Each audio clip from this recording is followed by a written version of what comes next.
రాయలసీమ ఈ పేరు వినగానే అందరికీ అక్కడి పౌరుషాలు, పగలు, బాంబుల దాడులు మాత్రమే గుర్తుకు వస్తాయి. కానీ చాలా మందికి తెలియని ఒక ప్రసిద్ధ పుణ్యక్షేత్రం కడప జిల్లాకు 16 కిలోమీటర్ల దూరంలో నిత్యారాధనలతో విలసిల్లుతోంది అనే విషయం కొంతమందికి మాత్రమే తెలుసు. ఆ పుణ్యక్షేత్రమే సుప్రసిద్ధ పుష్పగిరి పుణ్యక్షేత్రం.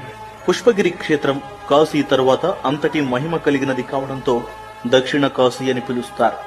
అలాగే ఇక్కడ శివుని స్వరూపుడైన వైద్యనాథేశ్వరుడు, అలాగే విష్ణు స్వరూపుడు చెన్నకేశవ స్వామి ఇద్దరు ఒకే మందిరంలో కొలువై ఉండటం ఎంతో ప్రత్యేకతను సంతరించుకున్నాయి. ఇక ఈ ప్రధాన ఆలయంతో పాటు సంతాన మల్లేశ్వరాలయం, అలాగే ఈ ఆవరణలోనే ఉమామహేశ్వర, రాజ్యలక్ష్మి, రుద్రపాద, యోగాంజనేయ, సాక్షి మల్లేశ్వర స్వామి ఆలయాలు మనకు సాక్షాత్కరిస్తాయి. పుష్పగిరిలోనే పాప వినాశేశ్వరుడు, టుండి వినాయకుడు, పుష్పనాథేశ్వరుడు, కమల సంభవేశ్వరుడు, దుర్గాంబల ఆలయములతో పాటు సుమారు 101 ఆలయాలు ఈ ప్రాంతంలో కొలువు తీరడం విశేషం.